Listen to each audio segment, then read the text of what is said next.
السلام عليكم ورحمة الله وبركاته. إن الحمد لله نحمده ونستعينه ونستغفره ونعوذ بالله من شرور أنفسنا ومن سيئات أعمالنا. من يهده الله فلا مضل له ومن يضلل فلا هادي له. أشهد أن لا إله إلا الله وحده لا شريك له وأشهد أن محمدًا عبده ورسوله. أما بعد. اللہ مالک کا احسان عظیم ہے کہ اس نے ہمیں مسلمان پیدا کیا، بغیر مانگے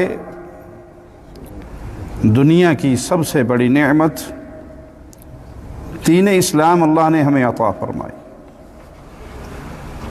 اے اللہ، تجھے تیرے پیارے ناموں کا واسطہ ہے مولا، تو نے بغیر مانگے ہمیں اسلام کی دولت سے نواز دیا۔ ہم تیرے بندے، تیرے سامنے سوالی ہیں، اپنی رحمت سے ہم سب کو جنت الفردوس میں اکٹھا فرمانا۔ دین اسلام، اس کے ارکان ہیں۔ اس کی مثال ایک بلڈنگ کی ہے۔ جیسے بلڈنگ بنانے سے پہلے بنیاد بھری جاتی ہے، پھر اس کے اوپر دیواریں کھڑی کی جاتی ہے، پھر اس پہ چھت ڈلتی ہے۔ اب جتنی بنیاد مضبوط ہوگی اتنی بلڈنگ دیر پا رہے گی۔ جتنا اس میں سریا ڈالیں گے، کنکریٹ ڈالیں گے، بنیادوں کو مضبوط کریں گے تو عمارت بڑی مضبوط رہے گی۔ اور اگر وہ ریت کی ڈھیری پہ کھڑی کر دی تو ہلکی سی ہوا کے جھونکے اور جھٹکے بھی اس کو زمین بوس کر دیں گے۔ آئیے اس سلسلے میں رسول اللہ صلی اللہ علیہ وسلم کا فرمان سنتے ہیں۔ عبداللہ ابن عمر رضی اللہ عنہما بیان فرماتے ہیں کہ میں نے رسول اللہ صلی اللہ علیہ وسلم کو فرماتے ہوئے سنا، بنی الاسلام علی خمس، اسلام کی بنیاد 5 چیزوں پر رکھی گئی ہے۔ یہ 5 اس ارکان اسلام کہتے ہیں، یہ بنیادیں ہیں۔ ان 5 کو کوئی تسلیم کرے گا تو وہ مسلمان ہے، اور اگر ان میں سے کسی ایک کا بھی انکار کر دیتا ہے تو اس کی یہ بلڈنگ مکمل نہیں ہے، یہ گر جاتی ہے۔ اور اس میں سب سے پہلی چیز شہادت اللہ الہ الا اللہ وَأَنَّ محمد الرسول اللہ، اس بات کی گواہی دینا کہ اللہ کے علاوہ کوئی معبود برحق نہیں۔ معبود برحق، اس کا کیا معنی ہے؟ جس کی حق کے ساتھ پوجا ہو۔ بعض لوگ لا الہ الا اللہ کا ترجمہ کرتے ہیں اللہ کے علاوہ کوئی معبود نہیں ہے، یہ درست نہیں۔ معبود کہتے ہیں جس کی عبادت کی جائے۔ تو عبادت تو دنیا میں کروڑوں خداؤں کی ہو رہی ہے۔ خالی ہندوازم کو ہی دیکھ لو آپ تو ان کے کروڑوں معبود موجود ہیں۔ کہیں برگد کا درخت دیکھ لیا تو وہاں گر گئے، کہیں اژدہا کھڑا پھنکارتا ہوا دیکھ لیا تو اس کے سامنے گر گئے، چوہے دیکھ لیے تو وہاں گر گئے، بن مانس دیکھ لیے تو وہاں گر گئے، مورتیاں بنا کے اس کی پوجا پاٹ الگ ہے۔ دنیا میں معبود بہت زیادہ ہیں، وہ پتھروں کی شکل میں بھی ہیں، مورتیوں کی شکل میں بھی ہیں، قبروں کی شکل میں بھی ہیں۔ صالحین کو بھی پوجا جاتا ہے۔ یہود و نصارہ اپنے انبیاء کو پوجا کرتے تھے، اور یہ بیماری کلمہ پڑھنے والوں کے اندر بھی بعض لوگوں میں ہے۔ یہ سب معبود ہیں، لیکن ان کی عبادت حق پر نہیں ہو رہی، باطل پہ ہو رہی ہے۔ جب یہ کہا جائے یہ معبودان باطلہ ہیں تو اس کا معنی کیا ہوتا ہے کہ ان کی عبادت باطل پر ہے۔ ان معبودان میں بعض اللہ کے نیک بندے بھی ہیں۔ عیسیٰ علیہ السلام اللہ کے نیک بندے نہیں؟ قیامت کے دن اللہ پوچھے گا عیسیٰ علیہ السلام سے، اَأَنْتَ قُلْتَ لِلنَّاسِ، تو یہ لوگوں کو کہہ کر آیا تھا، یہ پیغام لوگوں کو تو دے کر آیا تھا کہ مجھے اور میری ماں کو اللہ کے علاوہ پوجنا شروع کر دینا۔ تو معنی یہ کہ عیسیٰ علیہ السلام کی پوجا بھی ہوتی ہے۔ تو جن کی پوجا ہو وہ سب باطل نہیں ہے، ان میں انبیاء ہیں، صالحین ہیں، ملائکہ ہیں، ہاں وہ عبادت باطل ہے، وہ عبادت حق پر نہیں۔ لا الہ الا اللہ کا معنی کہ اللہ کے علاوہ کوئی معبود برحق نہیں جس کی حق کے ساتھ پوجا ہو۔ حق ہے میرے اللہ کا کہ اسے پکارا جائے، یا اللہ مدد، یا اللہ رحم فرما دے، یا اللہ رزق دے دے، یا اللہ اولاد دے دے، یا اللہ شفا دے دے، یا اللہ مصیبتوں سے نکال دے، یہ پکار حق ہے اللہ کا۔ اب اگر کوئی نبی کو پکارے، کوئی ولی کو پکارے، کوئی فرشتے کو پکارے، کوئی کسی جن کو پکارے، یہ پکار باطل ہے۔ تو لا الہ الا اللہ یہ اسلام کے ارکان میں سب سے پہلی چیز کہ آپ اس بات کی گواہی دیں کہ ایک اللہ وہ معبود برحق ہے، اس کا حق ہے اسے پکارا جائے، اس کا حق ہے اس کو سجدے کیے جائے، اس کا حق ہے اس کو رکوع کیا جائے، اس کا حق ہے اس کے لیے ذبح کیا جائے، اس کا حق ہے کہ اس اللہ سے محبت ہو، اس اللہ سے پیار ہو، اس اللہ پر اتنا بھروسہ ہو کہ بندہ پھر کسی اور کے در کا سوالی نہ بنے، اور ہر در کا سوالی خالی رہتا ہے، رب کے در کا سوالی کبھی بھی خالی نہیں رہتا۔ تو جب اللہ کو پکارا جائے گا وہ عبادت حق پر ہوگی، جب غیر اللہ کو پکارا جائے گا وہ عبادت باطل پر ہوگی، اور یہ گواہی دی جائے کہ محمد صلی اللہ علیہ وسلم اللہ کے رسول ہیں۔ اللہ نے ڈائریکٹ اپنے بندوں سے ہم کلام ہو کر انہیں احکامات نہیں دینے، اپنے بندوں تک حکم پہنچانے کے لیے اللہ کسی رسول کو، کسی نبی کو منتخب کرتا ہے، پھر اس پہ وحی بھیجتا ہے، اس طرح احکامات اس تک پہنچاتا ہے۔ اللہ کا وہ نمائندہ، اللہ کا وہ رسول اللہ کے بندوں تک بات پہنچاتا ہے۔ تمہارے رب کا یہ حکم ہے۔ اس لیے رسول اللہ صلی اللہ علیہ وسلم کی فرما برداری، اللہ کے نبی صلی اللہ علیہ وسلم کی اطاعت، وہ حقیقت میں اللہ کی فرما برداری ہے۔ کیوں؟ کیونکہ اللہ نے حکم دیا اطیعوا اللہ و اطیعوا الرسول، اللہ کی اطاعت کرو اور اس کے رسول صلی اللہ علیہ وسلم کی اطاعت کرو۔ یہ پہلا رکن ہے، یہ پہلی بات ہے کہ آپ اس بات کی گواہی دیں کہ ایک اللہ کے علاوہ کوئی معبود برحق نہیں، اور محمد صلی اللہ علیہ وسلم وہ اللہ کے سچے رسول ہیں۔ اللہ کے رسول ہونے کا معنی یہ ہے اب آپ کی پوری زندگی اس دائرے پر گھومے گی، کوئی بھی عمل کرنا ہو تو میں پہلے مصطفیٰ کو دیکھوں گا صلی اللہ علیہ وسلم۔ وہ نماز ہے، وہ روزہ ہے، وہ حج ہے، وہ زکوٰۃ ہے، وہ جہاد ہے، وہ صدقہ ہے، وہ بیوی سے تعلقات ہے، وہ ماں باپ سے تعلقات ہے، وہ کاروبار کا طریقہ ہے، وہ معاشرت ہے، معیشت، زندگی کا کوئی مسئلہ ہے۔ شادی کرنی ہے تو مصطفیٰ کو دیکھنا ہے، فوتگی ہو گئی ہے تو مصطفیٰ علیہ السلام کو دیکھنا ہے، خوشی ہے، غمی ہے، کوئی مسئلہ ایسا نہیں جس میں امام الانبیاء، امام کائنات ہمارے لیے رہبر، رہنما، آئیڈیل نہ ہو۔ دیکھنا صرف رسول اللہ کو ہے صلی اللہ علیہ وسلم۔ کیوں؟ کیونکہ یہ رسول اللہ ہے، یہ اللہ کے رسول ہے، اللہ نے ان کے ذریعے اپنے احکامات ہم تک پہنچائے ہیں۔ یہ اتھارٹی اب اللہ کے نبی کے علاوہ اور کسی کی نہیں کہ میں جو عمل کروں میں اس کو دیکھ لوں، میں اس کو دیکھ لوں، فلاں نے یوں کہہ دیا اور فلاں نے یوں کہہ دیا، وہ یہ کہتا ہے اور وہ یہ کہتا ہے۔ معنی یہ کہ ہم نے پھر رسول اللہ صلی اللہ علیہ وسلم کو اللہ کا نمائندہ نہیں مانا، اللہ نے مصطفیٰ کو اپنا نمائندہ بنا کر بھیجا۔ نمائندہ کا معنی یہ ہے کہ اب ہر چیز اللہ نے اپنے نبی کو سکھا دی، ایک ایک بات دین کی آپ کو پہنچا دی۔ اس لیے صحابہ کہتے ہیں کہ اللہ کے نبی صلی اللہ علیہ وسلم کی جب وفات ہوئی اس حال میں ہمیں چھوڑ کر گئے کہ آسمان پہ اڑنے والے پرندوں کا علم بھی ہمیں دے کر گئے۔ تو محمد صلی اللہ علیہ وسلم کو جب رسول اللہ مان لیا تو اب میری زندگی میں ہر عمل اس کے لیے ایک ہی شرط ہے کہ میں یہ دیکھوں پیارے نبی صلی اللہ علیہ وسلم کی حدیث کیا ہے، اللہ کے نبی صلی اللہ علیہ وسلم کا فرمان کیا ہے، آپ کا عمل کیا ہے۔ جب میں نے اس شہادتین کو تسلیم کر لیا، لا الہ الا اللہ محمد رسول اللہ کا اقرار کر لیا، اب اسلام میرے اوپر فرض کرتا ہے وَإِقَامِ الصَّلَاةِ کہ میں نماز قائم کروں۔ یہ نماز یہ دین کا ستون ہے، یہ ارکان اسلام میں سے ہے۔ یہ نہیں ہے کہ میں نے کلمہ پڑھ لیا لا الہ الا اللہ محمد رسول اللہ کے اقرار ہو گیا، میرے شناختی کارڈ میں مسلمان مذہب کے خانے میں لکھا گیا، ماں باپ نے بچپن میں میری ختنیں کروا دی، سنتیں ہو گئی، اللہ اللہ خیر صلی اللہ، اب نماز دل مسلمان ہے۔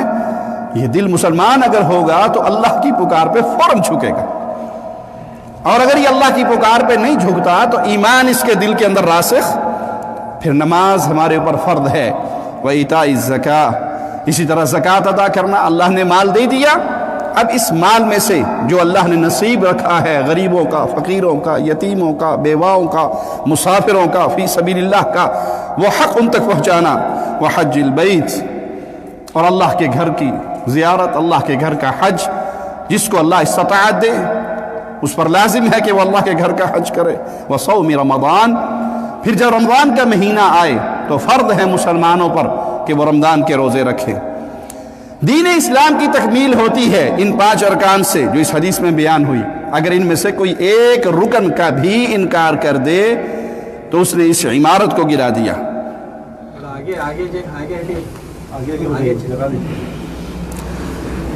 لا الہ الا اللہ کا اقرار کرے، نماز، زکوٰۃ، حج اور رمضان کے روزے، یہ فرائض جو اللہ نے مقرر کی ہیں اس کو ادا کرتا رہے۔ لا الہ الا اللہ کا اقرار کرنے سے اس نے ایڈمیشن لے لیا۔ دیکھیں نا، کالج میں جاتا ہے بچہ، میٹرک کے بعد ایڈمیشن ہو گیا، نام لکھا گیا کالج کی لسٹ میں، رول نمبر مل گیا اس کو، اب اس کے بعد یہ کلاس میں جائے نا، یہ پڑھے نا، یہ سبق یاد ہی نہ کرے، یہ امتحان میں پیش ہی نہ ہو اور اسے فیل کر دیا جائے، اور پھر یہ روئے پیٹے کہ مجھے کیوں فیل کیا ہے، میں تو ایڈمیشن فیس بھری تھی۔ تو کیا کہیں گے؟ وہ ایڈمیشن تھا، اس کے بعد پھر جو پریکٹس کرنی تھی وہ آپ نے نہیں کی۔ تو لا الہ الا اللہ میرا اور آپ کا ایڈمیشن ہے کہ ہم مسلمان ہو گئے، اسلام میں داخل ہو گئے، اس کے بعد پھر نماز ہے، پھر زکوٰۃ ہے، پھر حج ہے، پھر رمضان کے روزے ہیں، ان پر ایمان لانا اور ان پر عمل کرنا، یہ مسلمان کے لیے لازم ہے۔ تو سب سے پہلی چیز اس ارکان اسلام میں وہ ایک اللہ کی وحدانیت کا اقرار ہے، جو 2 حصوں پر مشتمل ہے۔ لا الہ الا اللہ محمد الرسول اللہ، یہ 2 حصوں پر مشتمل ہے۔ ایک طرف اللہ کی وحدانیت ہے کہ سچے دل سے یہ اقرار کیا جائے کہ اللہ معبود برحق ہے، وہی مشکل کشا ہے، حاجت روا ہے، اولاد دینے والا ہے، رزق دینے والا ہے، شفا دینے والا ہے، بیماریاں ٹالنے والا ہے، مصیبتیں دور کرنے والا ہے، آزمائشوں سے نکالنے والا ہے۔ جب یہ سب کچھ کرنے والا وہ اللہ ہے، پھر وہ حق رکھتا ہے کہ اس کی پوجا کی جائے، اسے پکارا جائے، اس سے مانگا جائے، اس پر بھروسے کیے جائیں، اس سے ڈرا جائے۔ ایسا ڈر اور کسی کا نہیں کہ اللہ جب چاہے، جہاں چاہے، جس کو چاہے، جیسے چاہے پکڑ بھی سکتا ہے، عذاب بھی دے سکتا ہے۔ کوئی اللہ سے بھاگ نہیں سکتا، کوئی اللہ سے فرار نہیں ہو سکتا۔ پہاڑ کی چٹان کے اندر آپ سرنگ بنا کے وہاں پہنچ جائیں، اللہ آپ کو وہاں بھی پکڑ سکتا ہے۔ اب ایسا ڈر کسی اور کا نہیں ہوگا، اور اگر ہوا تو بندہ مسلمان نہیں ہوگا۔ کہ قبر کے پاس سے گزر رہا ہے اور وہ گاڑی روک کر پہلے بابا جی کی صندوقڑی میں کچھ چندہ ڈالتا ہے غلے میں، پوچھو کیوں ڈالتے ہو؟ جی سائیں سہیلی سرکار کا مزار ہے، نہ ڈالیں گے، چلتی گاڑی کو پیر الٹا کر دے گا۔ وہ پیر جس کو الٹا سیدھا کر کے نہلایا گیا تھا مرنے کے بعد، جس کو قبر میں اتارا گیا تھا، وہ کچھ بھی نہیں کر سکا تھا، لیکن اب اندر جا کے اس کی پاور اتنی زیادہ ہو گئی ہے کہ وہ چلتی گاڑیاں جو چندہ نہیں دیتی پیر کو، انہیں الٹا کر دیتا ہے۔ اگر ایسا خوف ہے تو یہ اللہ کی عبادت میں غیر اللہ کو شریک بنانا ہے۔ وہی اللہ ہے جو رازق ہے، خالق ہے، مالک ہے۔ جب رازق، خالق، مالک اللہ ہے تو عبادت کا حقدار بھی صرف ایک اللہ ہے۔ اب اس اللہ کی عبادت میں، اس کی ذات میں، اس کی صفات میں کسی کو شریک کر لیں، آپ نیک کو شریک کریں یا بد کو، فرق نہیں پڑے گا، ایمان کا بیڑا غرق ہونے میں دیر نہیں لگے گی۔ یعنی اگر کوئی شخص شیطان کی پوجا کرے، ایک پارٹی ہے نا ابلیس کو پوجنے والی، وہ شیطان کی ہمدرد ہے، تو ہم کہیں یہ تو کفار ہیں۔ اور اگر کوئی سیدنا علی کی پوجا کرنے لگیں گے، نہیں ہے، سیدنا علی تو اللہ کے بڑے پیارے ہیں، ان کی پوجا جائز ہوگی۔ اللہ کی عبادت میں نیک کو شریک کر لو یا بد کو شریک کر لو، مشرک کا ٹھپا اسلام کی طرف سے لگ جائے گا، کیونکہ اللہ کی عبادت میں کوئی شریک نہیں ہے۔ وحدہ لا شریک لہ، وہ تنہا و یکتا ہے، اس نے کسی کو پارٹنر بنایا ہی نہیں، نہ اس کی بیوی ہے، نہ بچے ہیں، نہ ماں باپ ہیں، نہ جنا گیا ہے، نہ اس نے جنا ہے، نہ اس کی نسل ہے، نہ وہ کسی میں سے ہے، نہ کوئی اس میں سے ہے، وہ تنہا ہے۔ وحدہ لا شریک لہ، اس کی عبادت کیجئے۔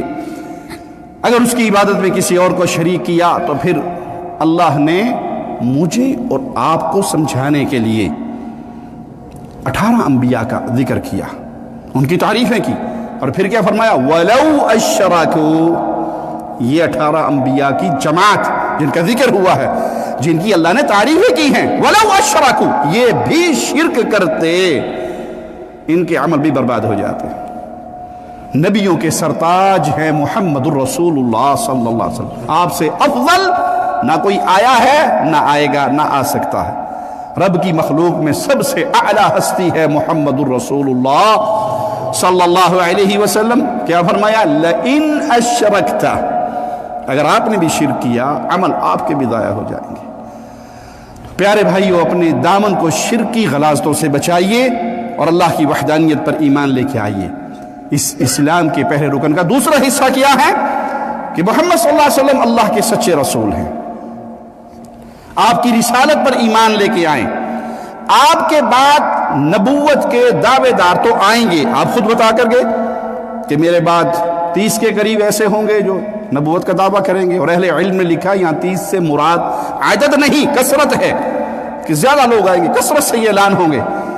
مسیلمہ کذاب سے چلا معاملہ اور آج تک چلتا آ رہا ہے۔ کہیں کوئی عورت دعویٰ کر دیتی ہے کہ میرے اوپر بھی وہی شروع ہو گئی، اور کہیں کوئی مرد دعویٰ کرتا ہے۔ نبوت کے دعوے دار سے دلیل نہیں مانگی جاتی، نقطہ یاد رکھیے۔ کئی لوگ ہمیں کلپ بھیجتے ہیں، دیکھیے جی یہ فلاں عورت نے، فلاں مرد نے، فلاں شخص نے نبوت کا اعلان کر دیا۔ آپ اس کا رد کریں، نبوت کے دعوے دار سے دلیل کا سوال ہی نہیں کیا جاتا، پوچھا ہی نہیں جاتا کہ تیرے کیا دلائل ہے، میں تجھے نہیں، سیدھا جملہ کہا جائے گا یہ دجال ہے، کذاب ہے، کافر ہے۔ اگر پہلے کلمہ گو تھا تو مرتد ہے۔ مسلمان سٹیٹ پر اس کا خون بہانا واجب ہے، کس پر؟ عوام پر نہیں۔ یہ نکتہ میں ہمیشہ دہراتا ہوں کیونکہ اس کی بنیاد پر ہمارے علاقوں میں فتنہ پھیلتا ہے کہ جی یہ گستاخ رسول ہو گئے اسے مار دو، یہ گستاخ رسول ہو گئے اسے مار دو۔ بھائی یہ مار دھاڑ آپ کے ذمے اللہ نے نہیں لگائی، یہ اسلامک سٹیٹ کے ذمے لگائی ہے۔ جہاں جرم ہو رہا وہاں کا مسلمان بادشاہ اس پر لازم ہے کہ اس جرم کو ختم کرے۔ آپ پولیس تک، فوج تک، عدلیہ تک، حکومت تک رپورٹ پہنچا سکتے ہیں، خود قاضی اور پولیس مین بن کر اپنا فرض نہیں ادا کر سکتے، یہ آپ کا فرض ہے ہی نہیں۔ تو اگر کوئی دعویٰ کرے کہ یہ نبوت کا دعوے دار ہے تو فوراً کہا جائے گا کہ اللہ کے رسول صلی اللہ علیہ وسلم نے ہمیں خبر دی تھی، میرے بعد آئیں گے کذابون دجالون، جھوٹے بھی ہوں گے، دجال بھی ہوں گے، اور اس دعوی نبوت کے بعد وہ کفار بھی ہوں گے۔ ان کے دلائل نہیں ان سے مانگے جائیں گے، تحقیق نہیں کی، اچھا دیکھیں شاید کوئی دلیل ہو۔ اگر یہ شاید کا شک دل میں آ گیا تو کلمہ کا یقین ختم ہو گیا۔ ایمان کی شرطوں میں سے ہے یقین، شک نہ ہو۔ تو یقین کیا ہے کہ اللہ کے علاوہ معبود برحق کوئی نہیں، محمد صلی اللہ علیہ وسلم کے علاوہ اب کوئی رسول نہیں آ سکتا کسی شکل میں، نہ اعلان کرنے والا اور نہ خفیہ انڈر گراؤنڈ، دونوں شکلوں کے اندر راستے بند ہیں۔ اللہ کے نبی صلی اللہ علیہ وسلم انبیاء کے مبارک سلسلے کی آخری کڑی ہیں، اور قیامت تک، قیامت کی دیواروں تک آپ اللہ کے نمائندہ ہیں، اللہ کے مقرر کیے ہوئے پیغمبر ہیں۔ اسی لیے رسول اللہ صلی اللہ علیہ وسلم نے فرمایا تھا کہ اگر کوئی یہودی، کوئی عیسائی، اسے میری نبوت کی خبر پہنچتی ہے اور وہ ایمان نہیں لے کر آتا، اگر ایمان لے آتا ہے، پہلے نبی پر بھی ایمان تھا، عیسیٰ علیہ السلام پر بھی، اور رسول اللہ پر بھی ایمان لے آیا صلی اللہ علیہ وسلم، تو اسے دوہرا اجر ملے گا۔ لیکن اگر کوئی یہودی اور عیسائی رسول اللہ صلی اللہ علیہ وسلم کے بارے میں اسے خبر ہو جائے، اور خبر ہونے کے بعد تعصب میں یا جہالت میں یا کسی بنیاد پہ وہ امام الانبیاء، امام کائنات پر ایمان نہ لے کر آئے، تو یہ شخص کافر ہے اور اس کا ٹھکانہ جہنم ہے۔ اس کی پہلی عبادتیں اور ریاضتیں سب کی سب برباد ہو جائیں گی۔ اسلام کے ارکان میں سے دوسرا رکن وہ نماز ہے۔ نماز اللہ مالک نے ہمارے اوپر فرض کی ہے، اور اس پر شریعت محمدیہ کے اندر بہت زور دیا گیا ہے۔ یہ بھائی تھوڑے سے آگے آ جائیں تاکہ پیچھے آنے والے ساتھیوں کو جگہ مل جائے۔ یہ جگہ خالی ہے، ادھر ہو جائے، آگے آ جائیں، ادھر آ جائیں، آپ ادھر آ جائیں۔ اللہ مالک فرماتا ہے وَأَقِيمُوا الصَّلَاةَ، نماز قائم کرو، زکوٰۃ ادا کرو، وَارْكَعُوا مَعَ الرَّاكِعِينَ، اور رکوع کرو رکوع کرنے والوں کے ساتھ۔ نماز قائم کرنے کا اسلام میں حکم ہے، اور بڑی شدت کے ساتھ یہ حکم ہے، نماز قائم کرو، زکوٰۃ ادا کرو، وَارْكَعُوا مَعَ الرَّاكِعِينَ، اور رکوع کرنے والوں کے ساتھ رکوع کرو۔ 20 جگہ پر شریعت محمدیہ میں کتاب و سنت کے دلائل میں اس نماز کا حکم دیا گیا، ان الذین آمنوا وعملوا الصالحات واقاموا الصلاۃ، جو ایمان لے آئیں، مسلمان ہونے کے، مومن ہونے کے دعوے دار بن جائیں، وعملوا الصالحات، ایمان لانا خالی یعنی لا الہ الا اللہ کا اقرار، رسول اللہ صلی اللہ علیہ وسلم کی رسالت کی گواہی دینا، ارکان اسلام، ارکان ایمان، اس کو مان لینا ٹھیک ہے، لیکن شرط ہے وعملوا الصالحات، نیک عمل کرے، ایمان لائے، شہادتین کا اقرار کرنے کے بعد عمل صالح شرط ہے۔ اور عمل صالح کے لیے ایک چھوٹی سی بنیادی چیز ہمیشہ یاد رکھے، جو عمل میں کر رہا ہوں کیا وہ عمل نیک ہے؟ میں یہ دیکھنا چاہوں جو عمل میں کر رہا ہوں کیا وہ عمل نیک ہے؟ کرنے کو تو ہم ہر بندہ ہی نیک عمل کے لیے دوڑتا ہے بیچارہ، ہر شخص کی محنت ہے کوئی اچھا کام کر جائے اس دنیا میں رہتے ہوئے۔ نیک عمل ہونے کے لیے لازم ہے اس میں 2 چیزیں ہوں، یہ عمل میں کیوں کر رہا ہوں، رکیے سوچئے یہ عمل میں کیوں کر رہا ہوں، اللہ کے لیے، اخلاص پہلی شرط ہے۔ اگر پہلی شرط موجود ہے تو ایک سیڑھی آپ نے ایک سٹیپ پر قدم رکھ لیا، ایک کام آپ نے کر لیا کہ یہ کام میں اللہ کے لیے کر رہا ہوں۔ صرف اللہ کے لیے کام کیا جائے گزارا نہیں ہوگا، دوسری شرط بھی لازمی ہے، یہ کام جو میں کر رہا ہوں اپنی مرضی سے کر رہا ہوں، اپنے مزاج سے کر رہا ہوں، اپنی عادت کے تحت مجبور ہو کے کر رہا ہوں، یا محمد الرسول اللہ صلی اللہ علیہ وسلم کی سنت سمجھ کے کر رہا ہوں۔ عمل صالح کے لیے 2 بنیادی شرطیں ہیں، وہ عمل خالص اللہ کے لیے ہو، وہ عمل اپنی مرضی، قوم کی مرضی، پنچایت کی مرضی، جرگے کی مرضی، قبیلے کی مرضی نہیں، وہ عمل ہو محمد الرسول اللہ کی مرضی کے مطابق صلی اللہ علیہ وسلم۔ میرے نبی صلی اللہ علیہ وسلم کا نام سنے تو کہا کریں صلی اللہ علیہ وسلم، آپ ایک دفعہ کہو گے آپ پر اللہ کی 10 رحمتوں کا نزول ہو جائے گا۔ اللہ کے لیے اعلیٰ مثال سمجھانے کے لیے عرض کروں، ابھی کوئی شیخ اگر کھڑا ہو جائے کہ جو مجھے 1 ریال دے گا میں اسے 10 ریال دوں گا، کیا خیال ہے لائن ٹوٹے گی اس کے آگے سے؟ کئی تو ریال لے کے دوبارہ لائن میں لگ جائیں گے، انہوں کیڑا پتہ لگنا ہے، پھر لے لو، صحیح ہے کہ نہیں؟ 1 ریال دے کے 10 دو تو لائن نہیں ٹوٹے گی۔ قربان جائے میرے رحمان رحیم مولا کی رحمتوں پہ، وہ فرماتا ہے میرے حبیب پر درود پڑھو، تم 1 پڑھو گے میں 10 رحمتوں کا نزول فرما دوں گا صلی اللہ علیہ وسلم۔ تو عمل خالص اللہ کے لیے اور عمل خالص محمد الرسول اللہ صلی اللہ علیہ وسلم کی سنت کے مطابق۔ قوم کیا کہتی ہے، قبیلہ کیا کہتا ہے، رواج کیا کہتا ہے، برادری کیا کہتی ہے، مسلمان کا اس سے کوئی لینا دینا نہیں۔ شیطان آئے گا آپ کو بہکانے کے لیے، وہ جی لوگ کیا کہیں گے، لوگ کیا کہیں گے، شادی پہ ڈھول دھماکے گانے باجے مہندی ابٹن، یہ ساری رسمیں نہ ہوئی تو لوگ کیا کہیں گے، مرنے پہ 3 7 40واں 9واں 10واں قل برسی یہ نہ ہوئی تو لوگ کیا کہیں گے، یہ لوگ کیا کہیں گے ایک بہت بڑا بت ہے، ہنومان ہے یہ جس کو پوجا جا رہا ہے۔ اس کے جواب میں ایک اور جملہ یاد کر لیجئے، لوگ کیا کہیں گے یہ ہماری ٹینشن نہیں، ہماری ٹینشن یہ ہے کہ اللہ کا حکم کیا ہے، اللہ مالی کیا فرماتا ہے۔ ساری دنیا ناراض ہو جائے، ساری دنیا ناراض ہو جائے، ایک اللہ راضی ہو جائے، ساری دنیا ناراض ہو جائے اور ایک اللہ راضی ہو جائے، سودا کامیاب ہے یا نہیں؟ اور ساری دنیا راضی ہو جائے اور اللہ ناراض ہو جائے، اس سے بڑا خسارہ کوئی اور ہوگا؟ تو جو ایمان لے کر آئیں، لا الہ الا اللہ محمد رسول اللہ کا اقرار کریں، اگلی شرط کیا ہے وعملوا الصالحات، پھر وہ نیک اعمال کریں، واقاموا الصلاۃ، نمازوں کو قائم کریں، وآتوا الزکاۃ، اور زکوٰۃ ادا کریں۔ اب رزلٹ نکلنے لگا ہے، لا الہ الا اللہ کا اقرار، اعمال صالح، نماز کا قیام، زکوٰۃ کی ادائیگی، رزلٹ کیا نکلے گا؟ لہم اجرہم عند ربہم، ان کا اجر پھر ان کے اللہ کے ہاں ثابت ہو گیا، اللہ ان کو ان کا اجر عطا فرمائے گا۔ اور ان کو ایک بہت بڑی خوشخبری ہے، اللہ تجھے تیرے پیارے چہرے کا واسطہ ہے، اس خوشخبری کا لائق ہمیں اور ہم جتنے یہاں بیٹھے ہیں اور جن کے کانوں تک ہماری آواز پہنچ رہی سن رہے ہیں، اللہ سب اہل ایمان کو اپنی رحمت سے اس گروہ میں شامل فرما دینا۔ وَلَا خَوْفٌ عَلَيْهِمْ وَلَا هُمْ يَحْزَنُونَ، نہ ان پر کوئی خوف ہوگا اور نہ ان پہ کوئی غم ہوگا، قیامت کے دن کوئی خوف نہیں ہوگا اہل ایمان پہ۔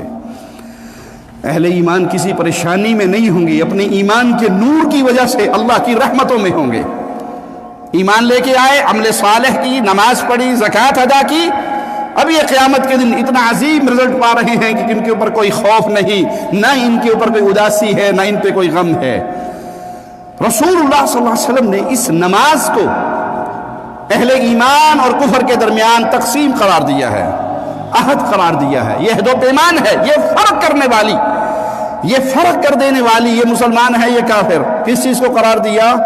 وہ نماز کو قرار دیا۔ العہد الذی بیننا وبینہم الصلاۃ، ہمارے اور ان کے درمیان جو عہد ہے وہ نماز ہے۔ فمن ترکھا فقد کفر، جس نے اس نماز کو چھوڑ دیا اس نے کفر کیا، جس نے نماز کو چھوڑ دیا اس نے کفر کیا۔ پیارے بھائی، بڑا مختصر قصہ ہے قرآن حکیم میں۔ اہل جنت اہل جہنم سے پوچھیں گے ما سلککم فی سقر، کیوں آئے جہنم میں؟ کیا گناہ تھا تمہارا؟ کیا خطا تھی تمہاری؟ کیا جرم کر کے آئے؟ کس وجہ سے جہنم میں ڈال دیا گیا؟ لم نک من المصلین، کیا جواب دیں گے؟ نماز نہیں پڑھتے تھے۔ یہ ارکان اسلام پر بھی اگر غور کر لیں میں اور آپ تو اسی نتیجہ پر ہم پہنچیں گے۔ لا الہ الا اللہ محمد رسول اللہ اقرار کر لیا۔ اب زکوٰۃ کس پہ ہے؟ جس کے پاس نصاب ہوگا، پیسہ ہوگا، 7.5 تولے سونا ہوگا تو آپ اس میں سے 2.5% نکالو گے، اتنا مال ہوگا تو نکالو گے۔ دیہاڑی دیار مزدور کے اوپر تو زکوٰۃ بیچارے کے پاس ہے ہی، مال ہی کچھ نہیں۔ جس نے روز کمانا، روز کھا جانا، سٹاک ہے ہی نہیں، وہ کہاں سے زکوٰۃ دے گا؟ تو زکوٰۃ سے غریبوں کی جان چھوٹ گئی۔ رمضان کے روزے، اللہ نہ کرے کوئی بیمار ہے، شوگر کا مریض ہے، روزہ رکھ ہی نہیں سکتا تو گنجائش نکل آئے گی، مسکین کو کھانا کھلا دو تم بچے رہو۔ حج کس پہ ہے؟ جس کے پاس استطاعت ہے، مال ہے، پیسہ ہے۔ حج، زکوٰۃ، روزے، ان 3 سے بعض لوگوں کے لیے گنجائش رخصت کی نکل آئے گی۔ نماز سے بھی کسی کے لیے گنجائش نکلتی ہے کہ آج تو نا وہ T20 میچ لگا ہوا ہے، آج کی نماز مولوی صاحبہ ماں کا واہ، آج کی نماز کا نہیں کہنا ہمیں، آج تو کرکٹ میچ ہے، آج فٹ بال کا میچ ہے، آج تو فلاں دن ہے، آج فلاں دن ہے، آج تو ہماری شادی ہے، ساری عمر نماز پڑھتے ہیں، شادی والے دن بھی دلہن کو کہو نماز پڑھیں گے تو لاکھ روپیہ لگا کے بیوٹی پارلر سے تیار ہو کے آئی ہوں، ابھی تم نماز کی باتیں کرتے ہو۔ اللہ کی ایک نیک بندی کا واقعہ اسی سعودی عرب کے اندر ہم نے اخبارات میں پڑھا۔ نیک مسلمان عورت تھی، تیار ہو کے دلہن بن کے آئی، اپنے خاوند کے گھر پہنچ گئی، پہنچتے پہنچتے تاخیر ہو گئی اسے، نماز عشاء کا ٹائم نکلنے لگا تو وہ اٹھی کہ میں وضو کر کے نماز پڑھتی ہوں، تو اس کی سہیلیوں نے سب نے اسے روکا کہ اتنے ہزاروں ریال لگوا کے تجھے تیار کیا ہے، جس کے لیے تیار ہوئی ہے اس نے تو بھی ایک نظر بھی تجھے نہیں دیکھا، وضو کر لے گی سارا میک اپ اتر جائے گا۔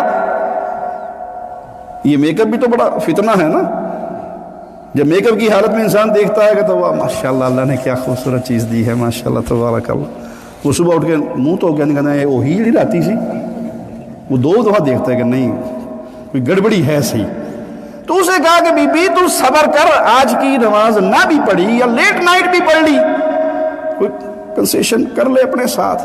اس نے کہا میں اللہ کی بندی ہوں، اپنے خامن کی بیوی بعد میں ہوں، رب کی بندی پہلے ہوں، یہ نہیں ہو سکتا کہ نماز کا وقت ہو اور میں اللہ کے سامنے سر سجدے میں نہ رکھوں اور اپنے جیسے کسی بندے کو راضی کر کے رحمان کو نواز کر لوں۔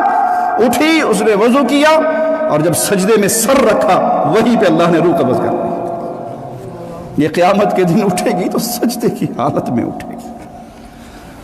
تو پیارے بھائی، نماز کی کسی حالت میں گنجائش نہیں ہے۔ آپ کھڑے ہو کے نہیں پڑھ سکتے، بیٹھ کے پڑھ لو، بیٹھ کے نہیں پڑھ سکتے، لیٹ کے پڑھ لو، ہاتھوں کے اشارے نہیں ہوتے، آنکھوں کے اشارے کر لو، بھائی وضو نہیں ہوتا تیمم کر لو۔ کسی حال میں کسی اللہ والے سے پوچھا گیا کہ نماز کس حال میں چھوڑی جا سکتی ہے، کہ اگر پاگل ہو گئے ہو تو پھر تمہارے پر نماز نہیں، اگر عقل سلامت ہے، ہاں بندہ سویا ہوا ہے اسے پتہ ہی نہیں ہے، اٹھے گا تو نماز ادا کرے گا، بندہ بھول گیا ہے یاد آتے ہی نماز ادا کرے گا۔ اور جس بھائی کو پتا ہو کہ یہ نماز کا ٹائم ہے، اذان ہو چکی ہے، الصلاۃ خیر من النوم، آوازہ پڑھ چکا ہے، حی علی الصلاۃ، مؤذن نے کہہ دیا ہے اور پھر سوتا رہے، کیونکہ رات 2 بجے تک اس نے فیس بک، واٹس ایپ، ٹویٹر پہ لگے رہنا ہے۔ تو بڑا مختصر جواب ہوگا جہنمیوں کا، لم نک من المصلین، ہم بے نماز تھے۔ اس نماز کے لیے ذرا اپنی گریبانوں میں جھانکیے، غور کیجئے، خاص طور پہ فجر کے نمازی، فجر کی نماز آپ کو، آپ دیکھتے نہیں 8 بجے کے قریب جب ڈیوٹی شروع ہوتی ہے تو سڑکیں، جو بھی آپ میپ لگائیں گے گوگل پہ کہیں جانے کے لیے، لوکیشن لگائیں گے میپ پر، تو کیا آپ کو ریڈ نظر آئے گا، رش ہی رش ہے، ادھر بھی رش، ادھر بھی رش۔ یہ سارے کہاں بھاگ رہے ہیں؟ رزق کی تلاش میں، ایسے ہی ہے، رزق کی تلاش میں جا رہے ہیں۔ اور صبح 5 بجے مسجد خالی ہے کہ امام صاحب ہے، مؤذن ہے، 2-4 بابے بوبے ہیں بیچارے، مسجد خالی ہے۔ رازق کو تلاش کرنے کے لیے بستر نہیں چھوڑا جا رہا، رزق کی تلاش میں دوڑ رہے ہیں بھائی، جس کے ہاتھ میں ساری کنجیاں ہیں۔ ڈاکٹر فضل الہی حافظہ اللہ، ہمارے ایک بہت بڑے عالم علامہ احسان علیہ ظہیر رحمہ اللہ کے بھائی، وہ فجر کی نماز ادا کرنے کے بعد مسجد نبی میں بارہا ان سے ملاقات ہوئی، زیارت ہوئی۔ فجر کی نماز ذکر اذکار ہوگی، وہ ہاتھ اٹھا دیتے ہیں اور ان کی دعائیں شروع ہو جاتی، سورج نکلنے تک لگے ہوئے ہیں، دعائیں مانگ رہے ہیں، پھر اشراق پڑھ کے واپس آنا۔ تو ہمارے ایک بھائی نے ان سے پوچھا کہ شیخ اتنی لمبی دعائیں مانگتے کیا ہو؟ تو جواب میں کہنے لگے، بیٹا چاہے ہسپتال میں لمبی لائنیں لگا کر ڈاکٹروں کے سامنے بیٹھ جاؤ، اور چاہے صبح صبح یہاں اپنے رب کو اپنی ساری کمزوریاں بتا دو کہ اللہ میں تو بڑا ہی کمزور ہوں، اللہ تو ہی عافیت دے گا تو بچوں گا، اگر تو عافیت نہیں دے گا میں تو ہلاک و برباد ہو جاؤں گا۔ یہ اللہ کا ذکر قوت ہے۔ ابن تیمیہ رحمہ اللہ فرماتے ہیں کہ فجر کی نماز کے بعد مسجد میں بیٹھ کر میں ذکر اذکار کرتا ہوں تو اس کی قوت پورے دن میرے جسم میں رہتی ہے۔ اور جس بیچارے کو فجر پڑھنا ہی نصیب نہیں ہے، وہ 8 بجے پڑھتا ہے یا 9 بجے پڑھتا ہے یا ڈیوٹی کے ٹائم پہ اٹھ کے پڑھتا ہے، تو اس کا کیا بنے گا؟ یہ سب سے اہم توحید کے بعد دین اسلام کا حکم ہے، اور یہ وہ عمل ہے جس میں بچوں پر سختی کرنے کا حکم دیا گیا۔ بچوں کے ساتھ لاڈ ہوتا ہے، پیار ہوتا ہے، محبت ہوتی ہے، اسلام بچوں پہ سختی کا حکم دیتا ہے اس نماز کی بنا پہ۔ مروا اولادکم بالصلاۃ وہم ابناء 7 سنین، اپنے بچوں کو نماز پڑھنے کا حکم دو جب ان کی عمر 7 سال پہنچ جائے۔ وَضْرِبُوهُمْ، ان کی پٹائی کرو۔ وَضْرِبُوهُمْ عَلَيْهَا وَهُمْ أَبْنَاءُ 10 سنین، جب وہ 10 سال کے ہو جائے اور نماز نہ پڑھیں تو ماں باپ کو اجازت ہے کہ اپنے بچوں کی پٹائی کر کے پڑھائیں۔ کیا خیال ہے، بچہ ٹیوشن پہ نہ جائے تو پٹائی ہوتی ہے؟ ٹیوشن پہ نہ جائے، اسکول کا ہوم ورک نہ کرے تو بچے کی پٹائی ہوتی ہے؟ ماں سے بدتمیزی کرے تو پٹائی ہوگی، بہنوں سے بدتمیزی کرے پٹائی ہوگی، شیخ جی کا بیٹا دکان کھولنے صبح صبح نہ جائے تو پٹائی ہوگی۔ کیا کبھی میں نے اپنے بچوں کو حکم دیا یا ان پہ سختی کی کہ بیٹا تو نے نماز نہیں پڑھی؟ ایک عورت نے ایک عالم سے سوال کیا کہ شیخ وہ دل نہیں چاہتا فجر پہ بچوں کو اٹھانے کو کیونکہ سردی بہت ہوتی ہے، تو میری شفقت ممتا وہ اس کو برداشت نہیں کرتی کہ صبح صبح بچے ٹھنڈ میں اٹھ کے جائیں۔ تو شیخ کہنے لگے اچھا تیرے گھر میں اللہ نہ کرے آگ لگ جائے اور دھواں اٹھ رہا اور بچے سوئے ہوئے ہوں تو کیا خیال ہے، انہیں سوتا رہنے دے گی؟ کہتا میں رضائیاں کھینچ کھینچ کے انہیں اٹھاؤں گی، پانی پھینک پھینک کے اٹھاؤں گی، ان کی جان بچانا ہے اس وقت، اب یہ شفقت نہیں ہے کہ وہ سوتی رہیں۔ تو کہا اللہ کی بندی، ان کو جہنم سے بچانے کے لیے فجر کی نماز پہ اٹھا لے، یہ ماں کی سب سے بڑی شفقت ہے۔ اپنے بچوں کی تربیت کیجئے، 7 سال کے ہوں تو نماز کا حکم دے، اور 10 سال کے ہوں تو پھر ان کی نماز نہ پڑھنے پہ پٹائی کریں۔ فَفَرِّقُوا بَيْنَهُمْ فِي الْمَضَاجِعِ، اور بستر ان کے الگ کر دیں۔ 10 سال کی عمر کو پہنچ گئے، اب بھائی بھائی آپ اس میں اکٹھے ایک کمبل میں نہ سوئیں، بہن بہن ایک بستر میں ایک کمبل میں نہ سوئیں، بچوں کے بستر الگ کر دیں۔ قرآن مجید اور احادیث میں نماز کے لیے جو لفظ استعمال ہوا ہے وہ اقامت کا ہوا ہے، نماز کا قائم کرنا۔ اس کا معنی یہ ہے کہ ہم صرف نماز پڑھ کے فارغ ہو گئے؟ نہیں، صرف نماز پڑھ لینا نماز قائم کرنا نہیں ہے، بلکہ ہمیشہ پڑھنا، آداب اور شرائط کے ساتھ پڑھنا، جماعت کے ساتھ پڑھنا، جس طریقہ کے رسول اللہ صلی اللہ علیہ وسلم نماز سکھائی، صلو کما رأیتمونی اصلی۔ نماز بعض لوگوں میں مشہور ہے جی وہ سجدے ہی دینا، اللہ کو 2 سجدے جیسے مرضی دے لو، جیسے مرضی دے لو، یہ نماز نہیں ہے۔ نماز یہ ہے کہ آپ رسول اللہ صلی اللہ علیہ وسلم کی سنت کے مطابق نماز ادا کریں۔ اسی لیے ابن مسعود رضی اللہ عنہ نے ایک شخص کو دیکھا جو نماز پڑھ رہا ہے، پوچھتے کتنے عرصے سے نمازی ہو؟ تو اس نے کہا 40 سال سے پڑھ رہا ہوں۔ کہا تو نے تو ایک بھی نہیں پڑھی، تو نے ایک بھی نہیں پڑھی، اور یہی نماز پڑھتے پڑھتے مر جاتا، مصطفیٰ کی فطرت پہ تیری موت بھی نہ ہوتی۔ نماز تو پڑھ رہا ہے، وہ سنت کے خلاف ہے۔ آسان لفظوں میں سمجھ لیجئے، آپ بقالے پہ جا کر کوئی چیز خریدیں اور آپ کی جیب میں ریال کی بجائے روپیہ ہو تو چلے گا؟ نہیں چلے گا۔ کیوں؟ جس اسٹیٹ میں آپ رہتے ہیں وہاں سٹیمپ گورنمنٹ آف سعودیہ کی چلتی ہے، آپ لے آئیں بابا جینا صاحب والا یا گاندھی صاحب والا تو وہ اس اسٹیٹ میں نہیں چلے گا۔ قیامت کے دن جو اسٹیٹ لگے گی وہاں بھی ایک سکہ چلے گا، اور وہ پتہ کون سا ہوگا؟ محمد فرق بین الناس صلی اللہ علیہ وسلم۔ مصطفیٰ فرق ہوں گے لوگوں کے اندر، اس کی نماز قبول ہے، اس کی مردود ہے۔ فرق کون کرے گا؟ مصطفیٰ علیہ السلام کی سنت، میرے نبی کا طریقہ۔ میری مرضی، آپ کی مرضی، اس کی مرضی، اس کی مرضی، اس حضرت کا قول فلاں بابا جی کا نہیں۔ یہاں ایک ہی سکہ چلنا ہے قیامت کی۔ نماز محمدی، روزہ محمدی، حج محمدی، زکوٰۃ محمدی، صدقہ محمدی، جہاد محمدی، ایک ایک عمل میں مصطفیٰ کو لے کر اللہ نے نبی بنا کر بھیجا ہی اپنے پیارے حبیب کو ہے، اس کا طریقہ لے کے آؤ۔ تو نماز کو ہمیشہ پڑھا جائے، آداب و شرائط کے ساتھ پڑھا جائے اور جماعت کے ساتھ ادا کیا جائے، سنت کے مطابق ادا کیا جائے، اس نے نماز کو قائم کیا ہے۔ اسلام کا تیسرا رکن زکوٰۃ ہے، اور اس کا معنی ہے نشو و نما اور پاک کرنا۔ جو صاحب حیثیت ہے، جس کو اللہ نے مال سے نوازا ہے، تو اللہ نے اس پر پھر فرض کیا ہے کہ تو غریبوں کا حصہ نکال، تاکہ مال سرکل میں رہے اور انسان کو غریبوں فقیروں کا احساس بھی باقی رہے۔ جس کے پاس سونا ہے، چاندی ہے، مال ہے، پیسے کی شکل میں ہے، گائے بکریے ہیں، جانور ہیں، ہر چیز کے الگ الگ نصاب ہے، اس پر لازم ہے کہ وہ زکوٰۃ ادا کرے۔ جو زکوٰۃ دینے میں سستی کرتے ہیں، صرف ایک روایت سن لیجئے، قیامت کے دن وہ لوگ جنہوں نے اس دنیا میں زکوٰۃ نہیں نکالی، سونا چاندی والوں کو، ان کے سونا چاندی کو جہنم کی آگ کی سلیٹیں بنا کر آگ پہ تپا کر ان کے جسموں کو داغا جائے گا۔ جن کے پاس جانور تھے اور انہوں نے ان جانوروں میں سے زکوٰۃ نہیں نکالی، ان جانوروں کے حوالے کر دیا جائے گا۔ وہ اونٹ، گائے، بکری اپنے پاؤں کے نیچے انہیں رونتے رہیں گے یہاں تک کہ پوری انسانیت حساب و کتاب سے فارغ ہو جائے گی، اور یہ اس عذاب کے اندر مبتلا ہوں گے۔ پھر اللہ ان پر نظر کرم فرمائے گا، جس کا حساب پورا ہو گیا، جس کی سزا پوری ہوگی، اللہ معاف کرنا چاہے گا معاف کر دے گا، جس کی سزا اور باقی ہوگی اس کو جہنم کے حوالے کر دیا جائے گا۔ اور یہ ایک دن کتنا لمبا ہے جی؟ 50,000 سال لمبا یہ ایک دن ہوگا۔ یہاں زکوٰۃ بچا بھی لوگے کس کے لیے؟ آپ مرے اور وارثوں نے کھا لی، لیکن اگلے جہان عذاب کس کو ہوگا؟ سزا کس کو ہوگی؟ تو پیارے بھائی، یہ ارکان اسلام ہیں، ان پہ غور کیجئے اور ان کو اپنی زندگیوں میں لاگو کیجئے۔ اللہ مالک کا فرمان ہے خذ من اموالہم صدقہ، ان کے مالوں میں سے صدقہ لے لیجئے جس کے ذریعے آپ ان کو پاک صاف کر دیں۔ تو یہ ایسا معاملہ نہیں ہے کہ ہمارے اوپر کوئی پلنٹی لگ گئی ہے۔ جب زکوٰۃ کو پلنٹی سمجھ لیں، جرمانہ سمجھ لیں، تو سمجھ لو پھر یہاں ایمان کا معاملہ، وہ پھر ہیلے بہانے بھی لوگوں نے بنائے ہوئے ہیں نا جی۔ وہ زکوٰۃ لگتی ہے سال پورا ہونے پہ، تو ایک سال سے 1 مہینہ پہلے اپنی بیگم کو گفٹ کر دو، کسی دوست کو گفٹ کر دو، اور جب گفٹ سال پورا ہو گیا اب اس گفٹ سے واپس اپنے پاس منگوا لو۔ کس کے ساتھ کھیل رہے ہو؟ کس کو دھوکہ دینا چاہتے ہو؟ وہ شیطان تمہارے اندر نفس میں بیٹھا ہے، تم اس کو دھوکہ دینا چاہ رہے ہو۔ خالق و مالک تو تمہارے دل میں آنے والے ارادوں کو بھی جانتا ہے۔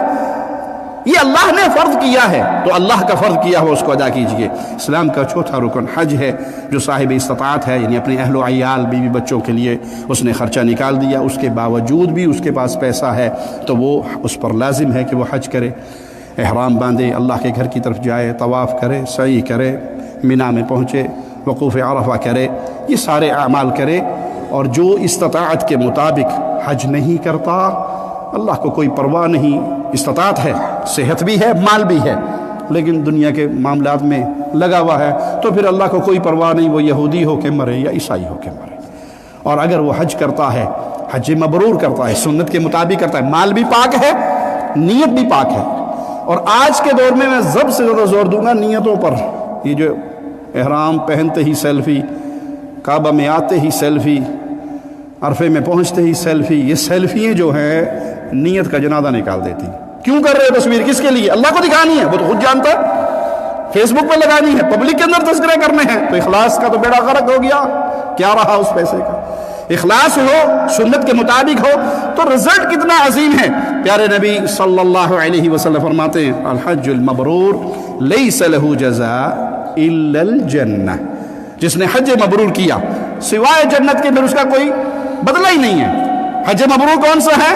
من حج للہ فلم یرفث ولم یفسق رجع کیوم ولدتہ امہ. جس نے حج کیا، کوئی بے حیائی کی باتیں نہیں کی، گناہ کے کام نہیں کیے، وہ ایسے لوٹتا ہے گویا آج اپنی ماں کے بطن سے اس دنیا پہ آیا. معصوم بچے کے ذمہ گناہ کوئی نہیں. اس طرح حج کرنے والا، سنت کے مطابق حج کرنے والا، اخلاص کے ساتھ حج کرنے والا، اس میں گناہوں سے بچنے والا، بے حیائی کی باتوں سے بچنے والا اللہ کے ہاں یوں اجر پاتا ہے. اسلام کا 5واں رکن رمضان کے روزے رکھنا یہ مسلمانوں پہ فرض ہے. ہاں کوئی بیمار ہے تو اس بیماری کی وجہ سے پھر اسے گنجائش ہے. ایسا بیمار جس کو شفا کی امید ہے تو شفا یاب ہونے کے بعد رکھے گا. مسافر ہے، سفر ختم ہونے کے بعد رمضان کے بعد گنتی پورا کرے گا. ایک مستقل بیمار ہے تو پھر وہ ہر روزے کے بدلے ایک مسکین کو کھانا کھلائے گا. یہ ہر عاقل پر، بالغ پر، صحت مند پر، باشعور مرد اور عورت پر اللہ نے فرض کیے ہیں. صبح سے لے کر رات تک، سورج کے غروب ہونے تک کھانا پینا اور اپنی نفسانی جنسی خواہشات سے اپنے آپ کو بچانا، یہ روزہ ہے. رزلٹ کیا نکلتا ہے اس کا؟ یہ تقوی، پرہیزگاری، اللہ کا ڈر. اللہ نے حکم دیا، اللہ نے منع کر دیا. اب تنہا بھی بیٹھا ہوگا تو اس کے منہ میں پانی، لقمہ، کوئی چیز کوئی نہیں دیکھ رہا، لیکن اس کا دل کہہ رہا ہے اللہ دیکھ رہا ہے. تو یہ اللہ کے حکم سے ایک خاص وقت میں حلال کاموں سے بھی رک جاتا ہے. مالک فرماتا ہے یا ایھا الذین آمنوا کتب علیکم الصیام. اے ایمان والو، تم پہ روزے فرض کیے گئے ہیں جیسے کہ تم سے پہلی امتوں پہ فرض کیے. کیوں؟ لعلکم تتقون. تقوی کے حصول کا ایک بہترین ذریعہ ہے کہ جب اللہ کے منع کرنے سے تم حلال کام سے رک جاتے ہو تو کیا خیال ہے افطاری ختم ہوتے ہی، افطاری کرتے ہی، روزہ ختم ہوتے ہی ٹھیک ہے چلے گی.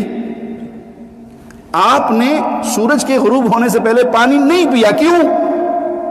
جی پانی حلال ہے، شربت حلال ہے، کھانا حلال ہے، آپ نے نہیں کیا. کیوں؟ اللہ نے منع کیا ہے. تو افطاری کے بعد جو چیز اللہ نے حرام کی ہے وہ حلال ہو جائے گی.